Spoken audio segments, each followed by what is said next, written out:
Welcome to Train Simply Hectic. In this episode, I'm going to do something slightly different. I'm going to explain how I run through a railway at the moment.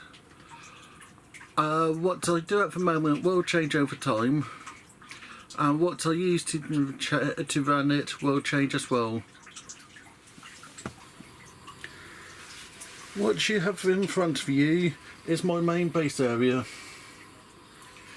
I have my controller, which is for ECOS, which is currently set up for 2 throttles, but I use 2 throttle function, but I also use the track diagram to run over points. I then have my TV/CCTV monitor. This I use in quite a useful way. I have all my major point work and station ends displayed on here. As from this position, I have a good area of layout which can't be seen. But with this setup, I can see all the major points and make sure that everything's going around. But this is backed up with a track diagram, as I've got block detections. And it will be improved even more eventually, as I'm going to put detections on the last coach of the trains. You can also see I have a PC here. This will be running train control eventually, and this will give me a lot more flexibility with how I run the layout. With a CCTV system, I have several different ways of operating it.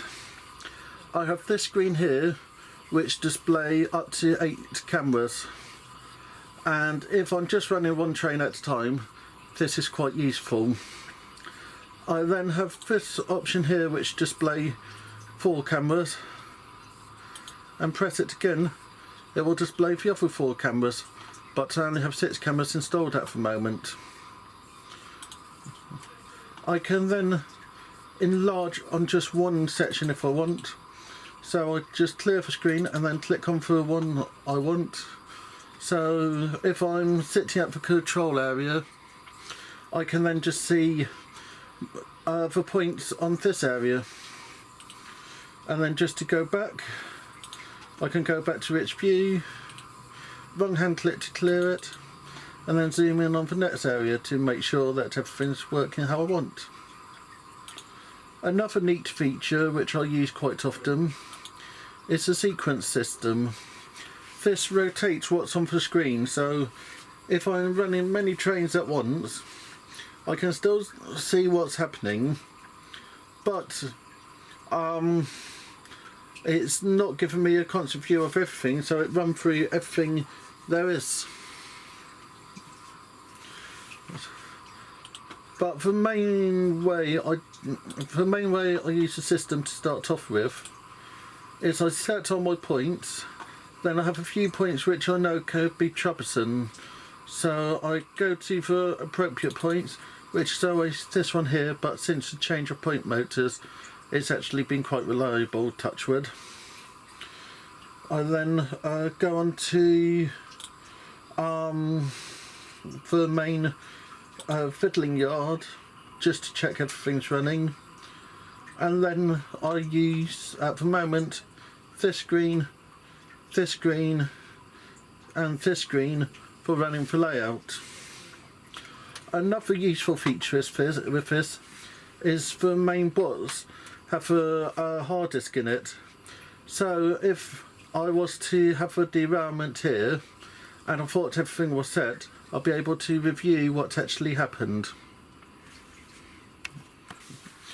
The next thing I have is quite a few of the Digitrack DT400 throttles.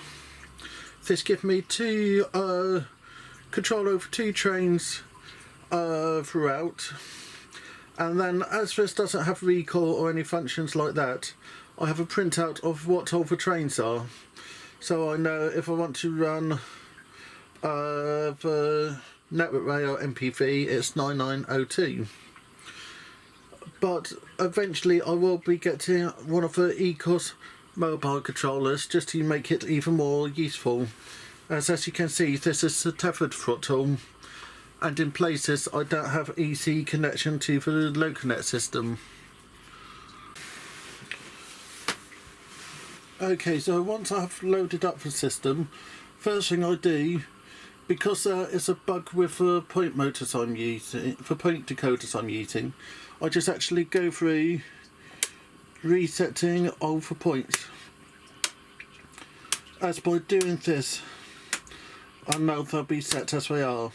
I know these ones here are on a different point decoder, which actually remember my last position. So I just make sure to have clear throughout. These ones is just another quick run, and I can also hear if I have problems. Then I have my tortoises for the last section. So just run through them all, putting it ready for the first run. And I can hear everything changing as I go along. So once I've done this, I then just decide who my first train is to be run. And I always have a soft spot for my blue sep, as I know that he'll run quite well, so I set him to run through the fiddling yard. He's on the left hand throttle, so through the fiddling yard, up into the main line, and then set that point there. So I'll just set him off, make sure to turn on the light, and see he's going the wrong direction, looking at the camera. So I then just set him off, and I can see he's already out running. And again, I can check on the TV exactly which train is where. But I then just wait, deciding on my next train to run, and then I can see him coming in via the viaduct.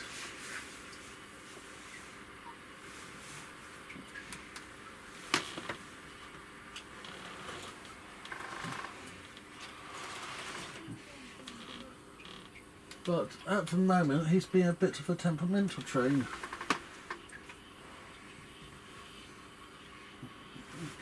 So I know he isn't playing that well today. Not sure what's up with him, but he's now running.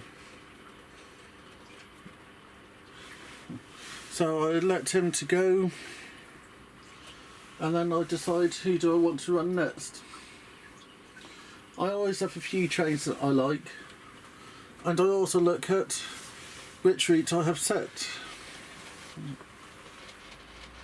So looking at the screen and the screen, I can see that the sep's coming into the station, so slow him down so that he come in and then he stop at the appropriate marking.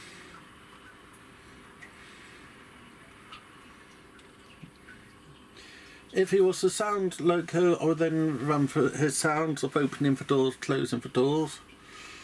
But as it's running on the line, I just give him a clear signal and let him go.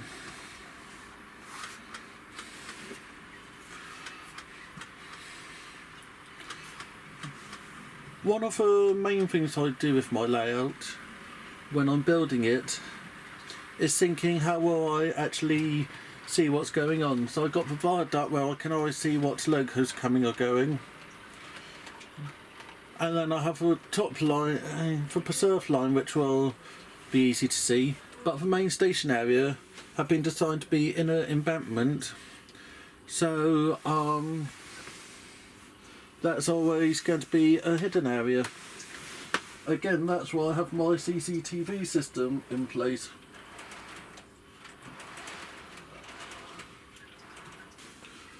One of the other things I try to consider with my layout is how is everything going to be lit.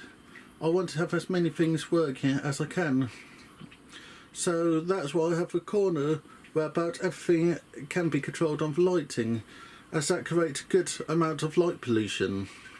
So in this layout I actually deliberately try to put in a light pollution, as one of the aims of this layout in the long term is to actually have fully controllable lights up here, so I can run day and night cycles.